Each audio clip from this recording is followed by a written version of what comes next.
Hello, hello, hello, and welcome back, everyone, to the Curious Coaches Lemonade Stand with your host here, Dr. Gena. And today I am very excited to have with us a very cool guest, one who's probably super different from the kinds that we've had before, because today's topic is all about creativity. So I, of course, could think of no one that I would rather bring in and discuss this awesome topic with than Miss Celeste. So I want to hand over to Miss Celeste for a moment here to introduce herself, and then I'll start jumping us into how we're going to do this today. It's Gina. I'm so excited to be here today. This is gonna be so much fun. My name is Celeste Ovita Cole. I am a practicing artist, creative freelancer, and a facilitator in Toronto, also known as Toronto. And I have these two bios that I wrote, and I was thinking I could read over them, and you can tell me your thoughts before we get into it. The first one is from 2025, and the second one is from 2024. So is it okay if I read them? Oh, absolutely. Please do. Okay, so 2025. Celeste Beautiful is a practicing artist, creative freelancer, and facilitator. She is passionate about the necessity to create and is in constant pursuit of unconventional ways of learning and making through diverse mediums. This enables her to design and facilitate programming that verges on somatic practice. Photography serves as her foundational medium, with her current efforts focused on nurturing a prose brand. Okay, that was this year. This is last year, 2024. Hello, I'm Celeste Ovita Cole.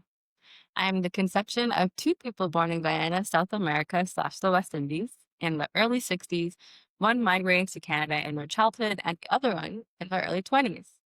I've never felt enough to rightfully claim a label except for that of the constant shifts in rationalizing the survival of my existence as fifth generation in North America. I'm self-taught in everything I'm currently pursuing, and I'm privileged to have the relationships I currently immerse myself in. I'm eclectic AF, self-serving, self-critical, hypocritically a contrarian, nervous to step on people's toes, and a little bit delulu. And that was 2024. Okay, there's a hands down that I love the second one. I mean, the first one, I'm like, "Ooh, okay, that's resonating." It felt like I was, like, swishing a glass of good wine, and then you got into the second one, and I'm like, "Yeah, that's the spicy margarita that we come here for. That's it right there." Okay, cool, cool, cool. Thank you for your thoughts. Thank you for sharing them. Oh my gosh. No, those are and, ideally, there's probably gonna be a part of me that says, "Oh, there's a couple of really nice things in the first one I'd love to put in the second one," but in terms of, like, overall mood and theme, the second one, I think, is a key one. Okay, great. I wanted to do this because in thinking about the topic creativity and what we had previously discussed, I started thinking about all the components that have come in to allow me to be where I am today, or the version of creativity that I'm practicing today. And so I thought to bring back the 2024 one because creativity is, in my thoughts, it's an iterative process. So you're constantly building upon on trying and trial and error. And there is the innate need inside of us to create. But I was thinking, like, it's such an amalgamation of all the different parts of you. And we don't always think about all those parts. So I want to start with that. I love it. Absolutely love it. See, I don't know if y'all noticed, I got so excited about being in the studio today with Celeste. Did I even do a real intro? No, I didn't. I'm so sorry. Let me step back one quick second here. I get a little excited when I'm with her. So welcome to Lemonade Stand. I think I got there and that was where I left off. If you've never been here before, I want to make sure I give you that proper first time newbie hug welcome in. This is your neighborhood virtual third spot. It's our lemonade stand where you drop by, maybe see a few people you know, maybe see if you've never met before, and you might hear something refreshing, thirst quenching. even insightful, something that makes you say, something that makes you say, yeah, me too, actually. And I think most importantly, it's just this place to really, take a beat and to hear something perhaps new, perhaps, as I said, insightful or eclectic. There's a word I'm going to steal from what Celeste shared.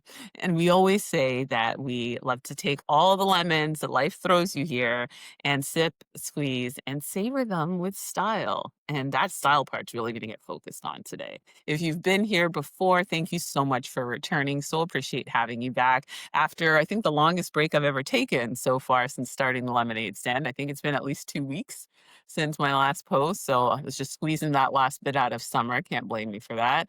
So here we are to spicy margarita up good and proper with Celeste today. And so you heard her bios there. Thanks for sharing those, Celeste. And I think I'm going to bring people up to speed about our relationship and how we've come to work together as well. But I want to first go like take it back, way back in time. It's not like one of those old school DJs now. And I want to ask, tell us about, your kind of first formational memories of Celeste. When was maybe the first time that you realized creativity is core to who you are? My gosh. Okay. Interesting question already off the bat. I think, oh man, I should prepare for this, right? Formational creativity. There's this one story that comes to my mind that is so embarrassing. And Those are the best ones. yeah, so oh my gosh, it's gonna be terrible. But I was like 3 or 4 years old. Okay, so I'll tell the story and let's just see if you want to keep it or not in the I podcast. love this. We're in the right frame. We're like way back. I love it. She didn't start at like 20. She went back to And 3 or 4. okay, this is 3 or 4, but this is something that was told to me that I have I have it floating in my mind, but probably shaped by the story that was told to me. Okay, so I was 3 or 4. I was in the bathroom doing a number two. Oh my God, this is so embarrassing. And I was told that oh my gosh, Gina, I'm so sorry. No, so let's go for it. We want to hear it. See? Okay. Yes, my father told me that I had pooed into the toilet paper roll and used it as a crayon on the wall and created this decorative Picasso piece. And my dad called me shit Casso for like a while. Oh my God, I can't believe I told you that story. Wow. That is really With a start like that, you can't possibly not become an artist and a creative. Like you just can't. I think I think what really stands out to me about that story is not necessarily the art medium, the idea of creating, I don't know, a painting of poo, because I'm not a painter. But I think it's the ingenuity of pooping into into the toilet paper roll and using it as a crayon casing. That makes me feel like, wow, she was so creative. And I think that's that's what being creative is to me. It's about solutions oriented, thinking outside of the box to solve issues, to support myself in different ways and capacities. Like shit castle is never going away. I'm sorry. It's never ever going. Does your dad ever bring So that up now? Like, does anyone still mention that in your fam? Just no, actually, I resurfaced it after trying to get rid of it for so long. But I'll just own it today. hands down is the most unique inception of an artist I have ever heard of. Like this is the stuff that like Wikipedia entries are made of. Okay. Great. Thank you so much for sharing that with us. Oh my She's God. taken our whole lemons to lemonade and margarita like so much further. I love it. I love it. So if I take you through, I mean, I love you went back to a perfect time to start, I think, age 3, 4. So going through school, what told you that this art thing is something that's for you? Okay. So I didn't think about the arts until I was in my I didn't think about pursuing the arts as a career path until I was in my 20s. When I was in school, I was pursuing athletics and business and management. School going into university, I thought about accounting. Then I switched my major to HR. And then I switched my major to public policy and management because I was really interested in implementation of public policy and working with the community to figure out what's best suited. It's probably where my community facilitating background comes in, other than being an older sister. But then when I was in university, I had a best friend. His name is Tana. Shout out to the home, who I bumped into in second year university, and we procrastinated classes by doing creative activities. So we would go to the library and scavenge like the art books or just different information. We would plan photo shoots and video shoots.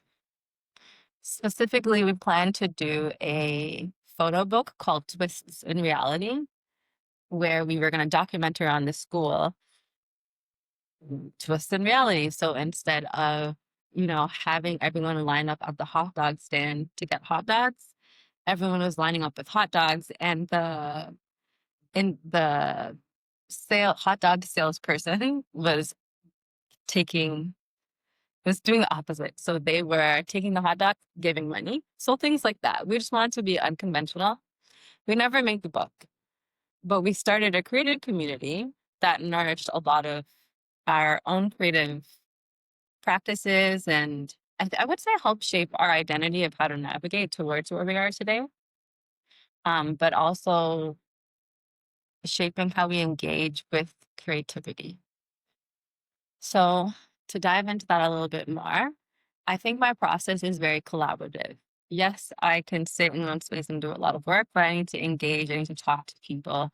And I need to feel safe when I'm doing that. And so relationship building is really a part of my creative practice.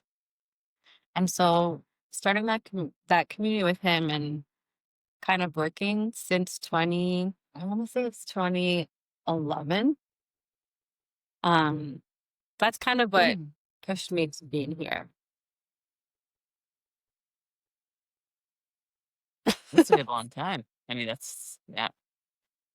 So, what did you end up doing? Because I mean, let's just call bias bias. I was not expecting you to tell me about all the sports you played and all the business courses you did in high school. I'm like, what? Huh? I'm expecting something very different to come out of her mouth. I'm like, listening to you, I did more art in high school than you did, which makes absolutely zero sense to me. So let me just ask, as you're doing all of this stuff, what then becomes your career trajectory? Like, what were your first jobs like? It's great questions. Also, I just want to say that this is very helpful for me to reframe and reshape my understanding of my own identity and creativity. I didn't prep this before. We're doing this on the spot today. Yeah, that's how we do. Yeah. Okay, so your question was, what, why did I do those courses? Or No, I was just saying those surprised me. So if you'd like to answer that, sure, certainly. I was asking, after doing that kind of education, where did you find yourself in terms of jobs? Like, what were your first couple jobs like? okay, so I started working for the city of Toronto when I was 18. A government job at 18?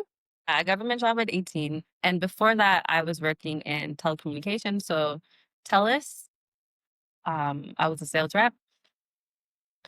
And so I was working full time, part time, and going to school full time, and then doing this side stuff with my creative business partner, Shopnik.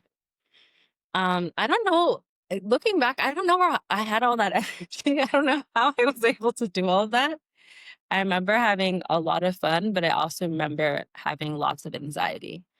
Um, and I started at TELUS, and when I worked the government job and I was doing TELUS, it was a nice balance. So I was sitting in a cubicle all day, never seeing the sun, and then I would leave and then engage with people and sell cell phones and sell plans. And I would say that it helped me understand the the business part of my current career. So doing Mm, creative work and having lots of clients and how to engage and speak with people. mm. I love that. Say for a Nothing long time, wasted. my creativity was stunted because I was working all the time. And I was only doing it when I had the opportunity to do it while working all the time. And during the time that I was there at the city of Toronto, I bounced around in different divisions. So employee benefits, elections, gaming, and I've also seen different things, but I just felt that the government wasn't a place that I needed to be to nourish that creativity. Was it getting in the way of the creativity? So I'm sure it Definitely. didn't nourish it. It was definitely getting in the way. Um, I'm trying to be very conscious of how I explore this topic. Um, it was very difficult because I wasn't challenged enough. Remember, I was speaking earlier about being solutions oriented, and it's really a part of my creative practice. And so with the city, I found that I was just doing the same things over and over again, and there wasn't really any opportunity to be um what's the word I'm looking for? To be solutions oriented, to be creative with the work that I was doing. So I'm just gonna take you on this little journey. I ended up leaving the city of Toronto. I started working for a charity called Jayu. Shout out to Jayu. I'm focused on developing the youth program there. And I really embedded my personal eclectic practice. So it started with photography, we did poetry, collaging, um, and that was a lot of fun. But again, I felt that I wasn't able to focus on my own creative practice because it's a lot of work. And then I went freelance full time 3 years ago. And that's how, I started working with different clients, more clients than I had because I had been working with clients throughout that period. And then that's how I met you, right? I mean, we had met before, but that's how I met you to do this beautiful artwork for your podcast. Yes, and let me just say she's being her normal humble self right now, y'all, because we met through, my husband, Mark, originally. I think we're doing work with him originally, and there's a part of me who knows anyone who has successfully done multiple projects with Mark is clearly a next level of human with emotional intelligence. So I already had a good kind of nose for the fact that she was going to be a cool chick. I think we met in a museum the very first time. So yes, Aga Khan, yes. So that was a good like ambiance, I think, for us to meet in as well. And it would actually be years later that I would have the absolute honor and joy of calling upon Celeste when opening my business, Inclusive Leadership Studio. My business partner, Amy, we were looking to do some graphic design work, very, very broke ass, two girls startup, two broke girls having a startup, it would be us. And so we're looking for some graphic design help and it wasn't like champagne on a beer budget. It was like, can I get coolers, but on like a free water budget?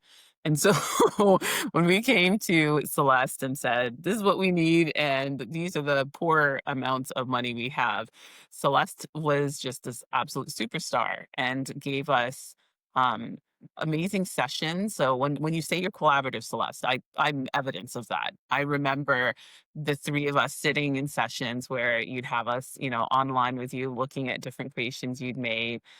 Celeste doesn't just give you a finished product. she does truly collaborate. She takes you through her line of thinking, shows you mood boards, what's influencing her, whether it's colors, whether it's designs, whether it's how to arrange things, whether it's fonts. So much amazing attention she pays to these things and is so creative with the way that she arranges them. And it's super fun. Like Amy and I would look so forward to our meetings with you, Celeste, compared to, meetings with accountants and meetings with lawyers. Like, it's a Celeste meeting today. That was always a much better day of the week. No shade to my accountants and lawyers. Thank you. And so when we would get together and look at our stuff, we were just amazed. Every time we'd get off the phone, Amy would be messaging me like, who is this lady and where did you find her? Like, her stuff is so cool.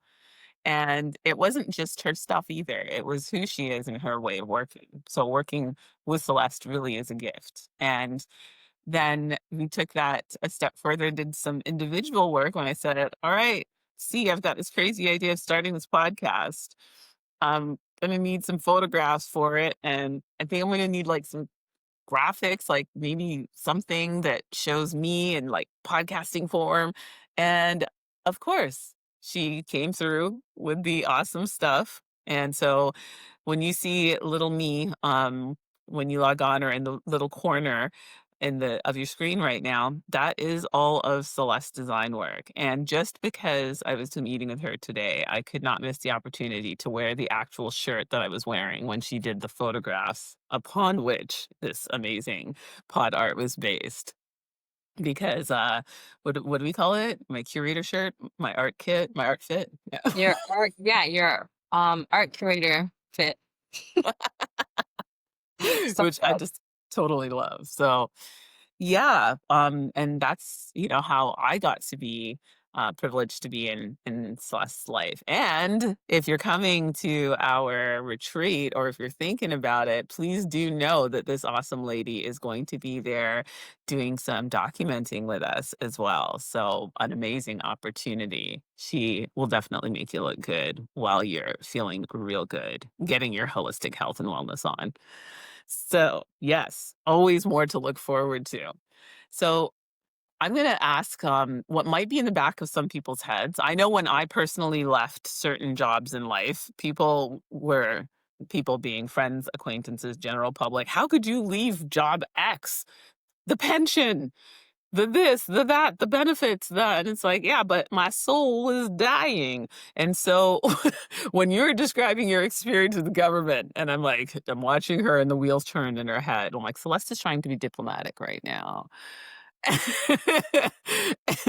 And meanwhile, I'd be like, if I am nowhere near the level of creative that Celeste is, and I have felt that certain jobs have literally just wrung me out to dry. Like I'm just a husk of myself when I come home, and I knew it was not sustainable. What was it like? And was there an actual moment, while working that government job, and maybe it was an incident, maybe it was just staring at your computer screen one day.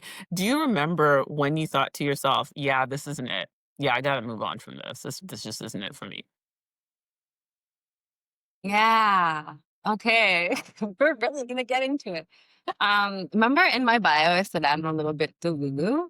So I Yes. think you have to be delusional a little bit to build up the courage to take leaps.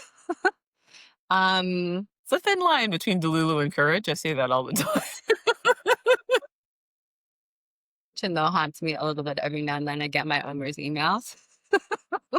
Yeah, I love that they send those to you over and over. Like, "Hey, look what your kid had. Like, Yeah. easy. You're like the worst ex ever. Get lost."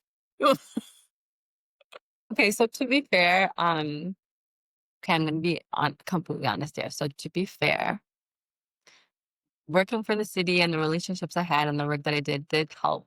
Like I started there when I was 18, so it shaped a lot of who I was. I have had to do a lot of unlearning around like various things, but I would say specifically, it's not necessarily that there's one breaking point. Like I did have an incident that I'd rather not talk about. That was the amalgamation of a bunch of things that happened over time with me.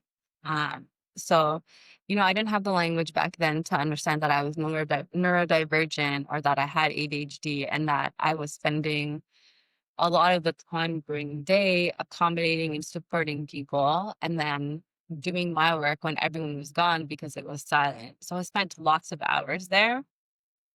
And then that's kind of the flow that ended up happening with me. And I realized, like, at some point, I realized that this is not how my life should be. There's other things I want to pursue.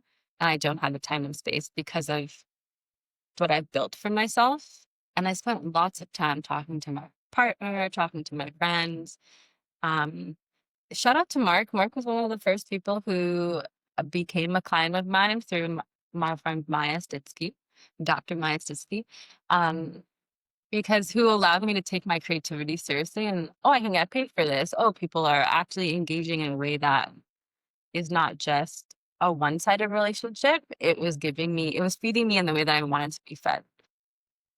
And so I ended up taking myself seriously and deciding that even though the money and the security of the future is there, potentially there, that actually doesn't serve me. And what serves me is how I feel every single day. I don't want to look towards something that could happen.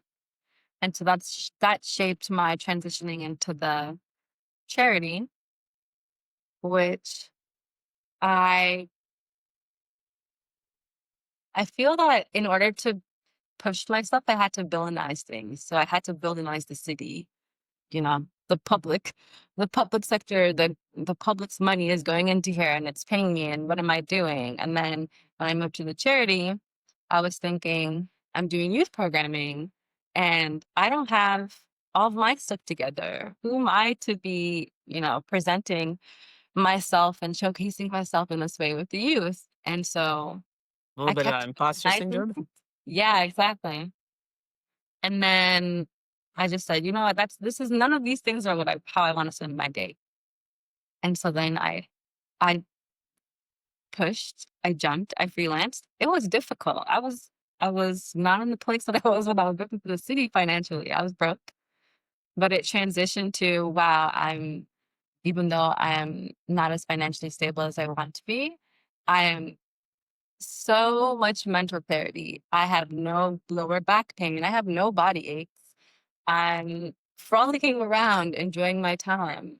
I'm engaging in conversations and developing my mind the way I want to. So it was such a huge impact in me living life, I guess, more fully in a sense. And then I took time. Eventually, I built up clients, and here we are. That's amazing. And there's a lot of in what you shared. There's the courage, there's the delulu. I keep hearing the risk. And I know how many people, for good reason, whether shaped by life experiences or just, I don't know, watch the news, go to a store, look at the economy. Like, there's lots of reasons for people to live in a state of fear and at very minimal, the minimum, I should say, risk aversion. Um, how do you how do you garner up that courage? Like, what was it? It sounds to me, and you can correct me if I'm wrong or add to it, you recognize there were things that you wanted to run towards. I think of classic, I'm a socioeconomic kind of person. So I always think of push and pull factors. And push factors are strong. But whether you're talking about getting out of a job or migrating to a different part of the earth, I've always found that push factors are never quite as strong as pull factors or as effective as pull factors are at a sustainable change that you're trying to make, especially if it's going to be a risky one.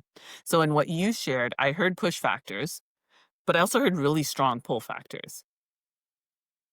And those pulls had to do with a different kind of life and state of being that you were imagining for yourself. And it wasn't just the absence of this pain, the absence of this stress, this anxiety. It was the positive outcome of me actually living in alignment with the creative impulse that began. I have to with Chicasso. So, didn't hear what you said. Repeat it. Be with the creative impulse that began when you first became Chicasso. So, yeah, it's now it's never getting off the loan. So,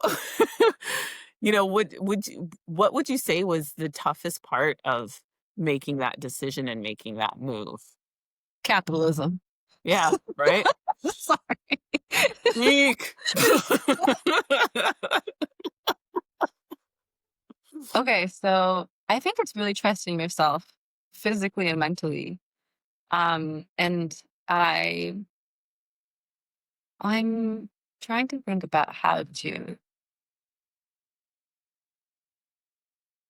list the things that I think have helped me get here. Um, Therapy, talk therapy at one point, but specifically reflecting on not just when I started working for the city, but prior to that, all the challenges that I've overcome, all the things that I've done, and knowing that it's an iterative process, just like creativity, it's trial and error. There's this video game that really helped me in 2018 when I was going to quit the city. The game, ironically, is called Celeste. Of course it is. It's a side-scrolling game, and basically, there's a mountain in BC that's called Celeste, and there's a character. Her name is Madeline, and she's trying to climb the mountain. She just decides, "I want to do this for myself. I'm gonna, leave whatever it is that's my daily occurrence, and I'm gonna go climb this mountain because I want to do it for myself." And she climbs this mountain, and she has um, this shadow Madeline that's constantly it's in the embodiment of her anxiety and her shadow self, and it's Okay. constantly fighting her all the way up the mountain. All right. It's a difficult game I've ever played. I beat it, but it really helped me understand that iterative process. There's no way for you to get past the game or progress in the game unless you die. You basically have to die multiple times in order to understand the path that will take you to the next level. Mm, Uh, and I that's played that game and I beat that game and it was called Celeste and it felt like it was meant for me at the time. yeah. Mm. And so that game helped me reflecting on past um like trials and tribulations and overcoming them. Really reflecting, I mean writing down, journaling, all that stuff, and going back and reading it as cringy as it is, facing all that cringe and saying, okay, yeah, that was uncomfortable, but I did that and I'm capable to overcome something in the future. Which is, what was helpful to say. I've made all this money in the past. I can do it in the future. Mm, yes. Be around you. My partner, my friends, um, just, engaging, appreciation of little things. Like I really like washing my hands with sugar and brown sugar and honey and olive oil, that exfoliation process. I'm alluding to something else. People will find out if they decide to search me. But just appreciation for little things instead of thinking about a mountain all the time. But it's a combination of things that really help me. Wow. I heard there's a lot in there, and yet two themes are screaming at me, and they are trust. And I guess a kind of sub theme of trust is the support you receive from the people you trust, including yourself, yourself and you, and gratitude. And well, those things fit completely into what I talked about. I think it was 2 episodes ago, I did my longest episode ever on trust. I realized I did not shut up for a very long time. Like, how did I just talk for 40 minutes? What just happened? And I could have kept going for probably another 40. And it's because that topic of trust, I think, is so rich and it's so multifaceted. And I heard it in a couple of those facets in the way that you described having the people in your life, like your partner, friends, people that can support you and understand truly where you're coming from. And you can trust their support, that support isn't coming from a place of, wanting something back or trying to have you do what's best for them, which I've unfortunately seen with lots of partners don't leave that job in the pension, for example. Um, and that part about trusting yourself. And I love when you said you trusted yourself, like mind and body. Like it wasn't just a part of you trusted yourself entirely. And the video game is obviously like the perfect microcosmic example of how you've done that. If someone is going through their moments, sitting as you did, as I did, in a job that was completely not meant for them, is totally misaligned with who they are and the value that they can truly bring into this world, you know, in a way that makes them happy and fulfilled. What kind of advice do you think you'd offer to them? To this individual. um, Two things. One, ask if you can take a leave of absence, paid or unpaid first. Test it out. See if there's a possibility and really ask. Don't just assume that they're not going to do it. That that fear is what's holding you back from asking that question, and it could really help change your life. Um, and the second thing is that regardless of what happens, you can always apply back and go back. It's going to be a challenge. It might be difficult to do, but you're capable of doing it. Like you truly are capable. Things um like you can. Yeah, no, They there's just do it, but I don't want to talk about Nike. I know what you mean, but honestly, it takes more time to stress about it and wonder about doing it than it does to do it. And sometimes people will say to me, like, "How are you so bold? How do you just do things?" I'm like, "'Cause I don't want to sit and wonder if I should do them. I'd rather do them and figure out I was wrong and try it again." Right? Like when, innovation became a buzzword in the corporate world years ago, and all of a sudden everyone was talking about failing fast and learning quick instead of being and getting it perfect the first time. I'm like, yeah, let's do It's this. my Like whole life. this is totally my jam. And I think Yeah, that as an definitely makes sense. artist, it seems to me, and correct me if I'm wrong, that would be a very natural thing for you. Like it's iterative. We're used to not having the first thing be perfect, but if you don't get the first thing out, where do you even move from? Like, how do you try again? If you don't ask for that leave of absence of work at work, how do you then not, position the next time you have a week off and you have time for a holiday, leverage that and use it to try something out. Like you don't know what the next step is if you never actually move from where you are and take the first one. That definitely has plagued me, thinking it has to be perfect before I share it or I make a decision about it. That's the other thing about creativity or being an artist that I learned, I guess, the hard way is that it's really about decision making, being decisive. To Mhm. be an artist, I think for myself, I think you have to be decisive, and that's the whole idea of it because you're saying, yes, we can stop this process, or yes, this is enough. Like you are in that power to do that versus I used to think that I was with the I'm doing this as the flow, the flow of artistry, and you're creating, and it's an organic process to an extent.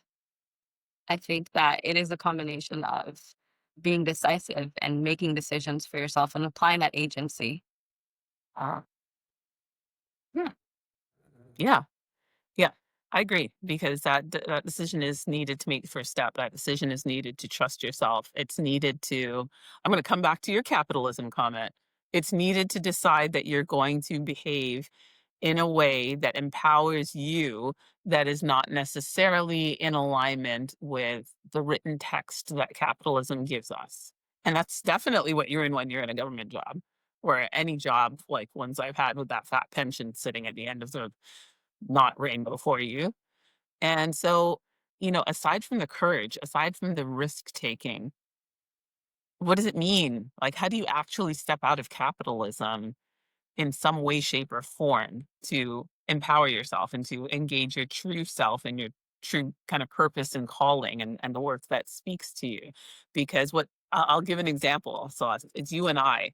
what jumps out at me is I've always felt very strongly about the barter system. When you talk about capitalism, what came before it? The barter system. I spent years teaching grade 7 students, about financial literacy, like, just 1 day a year. My mom and I did it. It was probably the most bonding experience we've ever had in life. It's a weird thing to say, but both longtime bankers. It was really exciting to us to teach 12-year-olds how to manage money. And in the course of that day, part of the curriculum was to teach about, well, what did we do before there was money? So it's almost like, well, little kids, what was there before capitalism? And we would actually engage them in a barter activity. So they'd get barter cards, and it would be like, okay, you need a pair of shoes, you need a soccer ball. Like, how are we going to make this work? And you'd have to kind of find someone who's willing to barter with you around the classroom. And it was really, really interesting to watch how engaged the kids got with this activity and how wild they thought it was to have to get something without having money to pull out in some way, shape, or form for it. And I'll share with you all, my lemonade viewers here, that Celeste and I did this. Like, this gorgeous graphic I've gotten here from Celeste was not the result of me making it rain, as she absolutely deserves me to. But no, because once again, two broke girls, well, it's merely me in this case, I reached out to, like, what can we do to make this happen? And we got this cool idea where, given some of my French, imparting some French lessons, to see here as she's working through, extending her cool offerings, which are so diverse and multifaceted. She's doing photography courses and she said, well, I'd love you to teach these in French. I'm like, cool. I can speak French. I can help you with that. And so we did this awesome exchange whereby, over weeks of time, it was probably over a couple months, there were days when we would meet and we'd look at the cool graphic and what she'd done with it and the latest iteration of that and how it was evolving. And or we'd meet and do French lessons and talk about photography, and it was very mutually, reciprocal, as I was learning stuff about photography while I was helping Celeste express those teachings in French. And so that barter system for me was so refreshing. I don't think I've actually talked to you about how much that meant to me, Celeste, not just because you took your time to give that, this awesome work to me, which is my beautiful and very accurate cover art, but also just because you're cool with that system, with that exchange of energy and our outputs and just stuff that we're good at that doesn't take a lot out of us, but to do the opposite, for you to go and learn French on your own, for me to go and, heaven forbid, try and make a graphic on my own, it was going to be a lot more work, a lot less joy. And instead, we created not just an opportunity for us each to get what we need and want, but also an opportunity to extend the relationship and the creative relationship as well. Shout out to two broke girls doing a thing.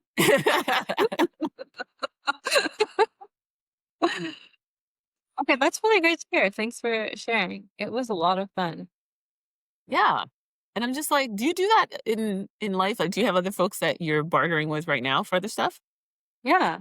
Um, it's how I've done a lot of things. Or how I'm trying to think of the other things.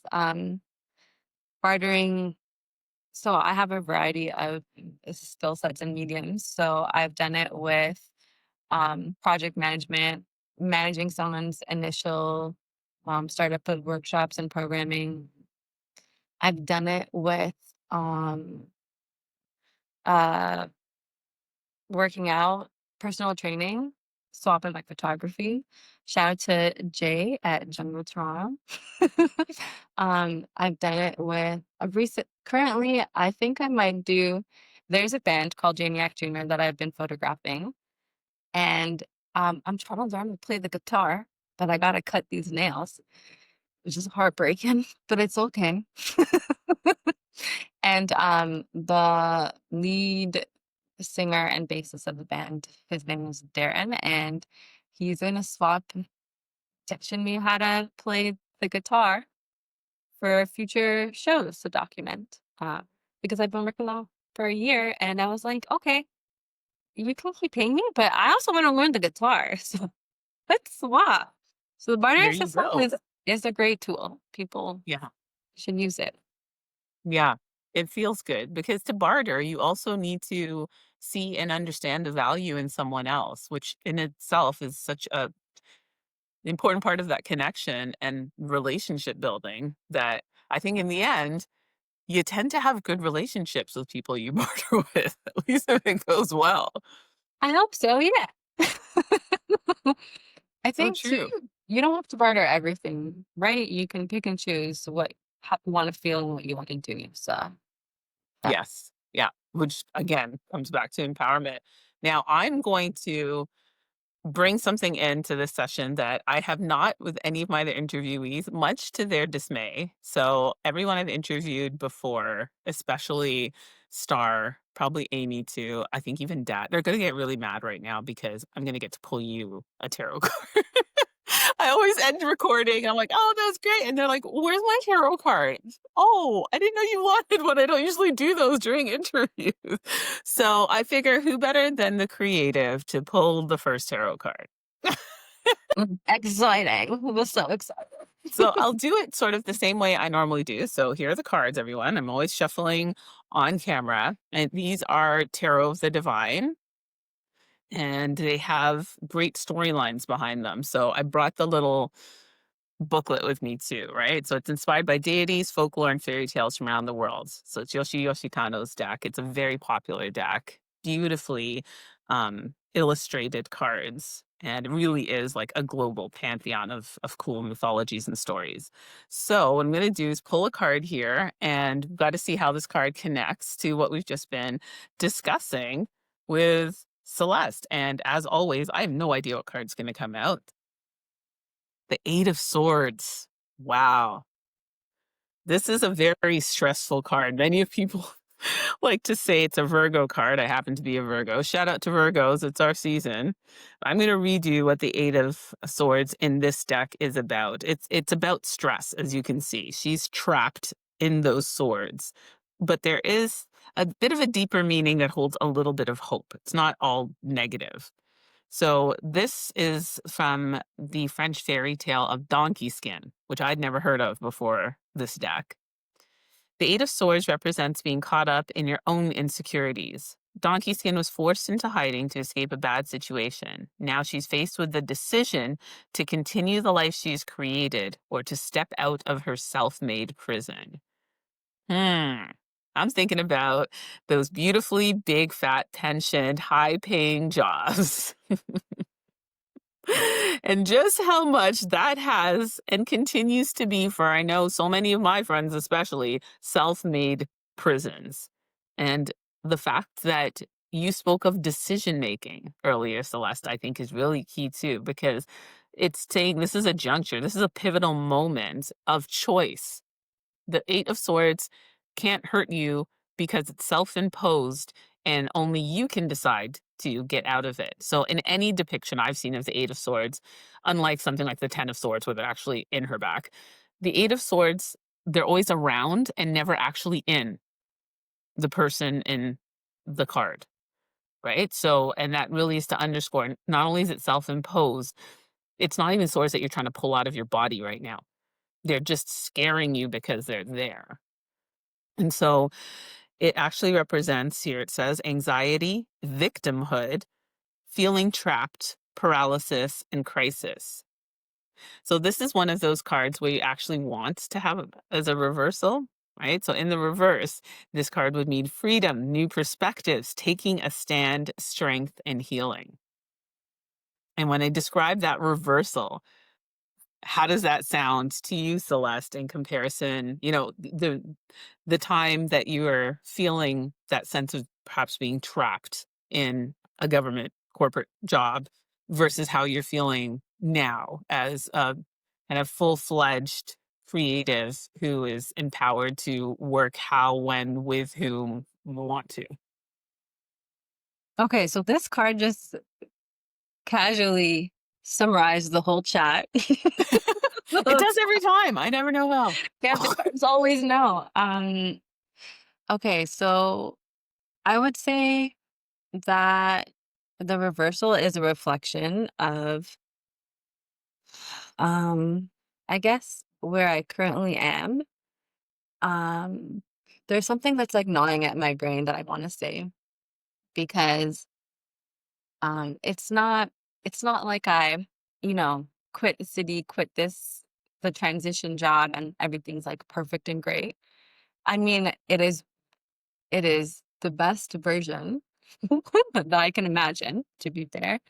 But also I found myself in a um when I was working at the city and I was working at Jayu and doing other client projects, I found myself always giving 1,000%. Um, I always had something to prove, I guess. And so when I think about the swords and the idea of that this person or this donkey, which is so cute, um, is kind of creating a prison of their own, I realized that I don't need to be giving 1,000% all the time for every project, which is exhausting, which is anxiety inducing, also super subjective. My 1,000% to create something, someone might not like it. And so I started reducing the the amount of energy and effort and basically what is the word I'm looking for? Essentially, I started trusting my abilities more and letting go of that pressure, which has served me also so very well, way less stress, still producing quality work. But also, I felt that I kind of was getting like bored or stagnant with my creativity, which is so interesting because you're always facing something. Like you expect let like we expect life to be here, and then we're thinking, okay, maybe it'll be like this, but it's really like Um, I thought you were gonna like fully start voguing. I was like, "Go, girl!" Yeah. so yeah. So in terms of applying that card to myself and sharing this reflection to whoever's watching, um, yeah, I'm thinking about now putting some of that energy into my bodies of work that I create for myself. I don't share them publicly because creativity is more about, or creating specifically in my own artistry is about the process for me and kind of existing and having a purpose to exist versus a final shared product. But now I'm thinking, okay, maybe I, can put some energy into sharing some final projects of my own specific odd, weird artwork that I make. So that was great. Thank you for pulling that card for me. You're very welcome, and I'm excited to see more of your art, more of your creativity in the world, and I think you hit on something crucial when you shared that, which is you're creating art for yourself. You're creating art because it pleases you, because it's something that you feel the need and desire to do. You want to do it. That in itself is the complete opposite of capitalism, right? Capitalism says you do it for what you get for it, whether it's the payment, whether it's the shine, the status, whatever. And it's literally it feels like such a deep and personal challenge to capitalism to just do something because you want to. That's what this podcast is. It's because we want to, because we want to create this space and we want to have it. And, I have people ask me all the time, how are you making money off this? I'm like, who told you I'm making money off this?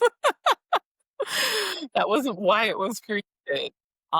Which again, that's going to raise the eyebrows off the complete head of people who are like, "But why'd you leave the pension? Why?" It's if you're stuck in that space of I only do make create for X, for them, for that payment, it's a very vicious cycle. And it's not to me really truly trusting in yourself. So yeah, I think this card was the perfectly appropriate one. In the background, I don't know if you can see, that's supposed to be, her kingdom, her happiness, her fairy tale ending back there.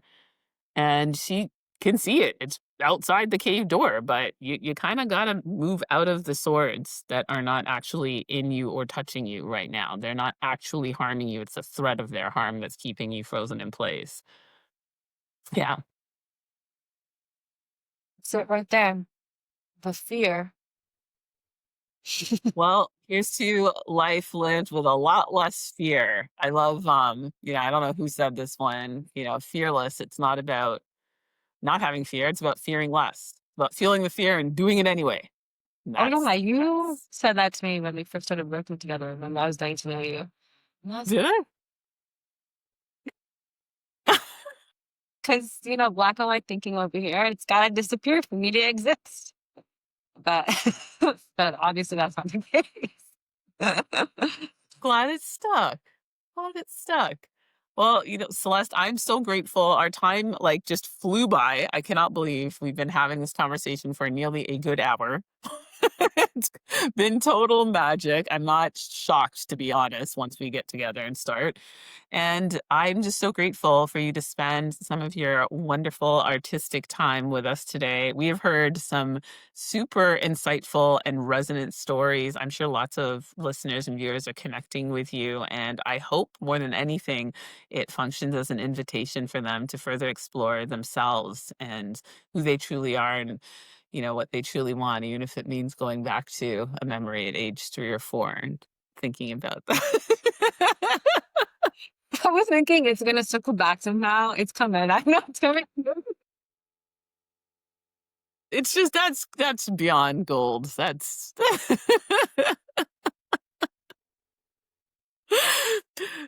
so thank you. That was the epitome of spicy margarita, and we're so grateful to slurp it up here. So thanks to all of my viewers, new, old. Thanks for dropping in, stopping by, and for listening to Celeste and I just do some catch up on this topic of creativity. So, I love to give you homework at the end of the session. That's the coach in me. My homework is, when was the last time you were creative? Try something. You have till this weekend to try something. I don't care if it's pulling out a paintbrush, if it's putting on some music you haven't danced to in years, if it's just whipping up a recipe that you've always wanted to try. Just do something that just tweaks that creative part of you again. So, like our donkey skin, you can just remove a couple swords and get a little closer to your big castle in the sky. Yeah, yeah. So till next time, everybody, I wish you well. I hope you explore your creativity just a little bit more than you already have and open yourself up to all the potential and possibility and joy that that brings. So till then, take good care. Bye, everyone.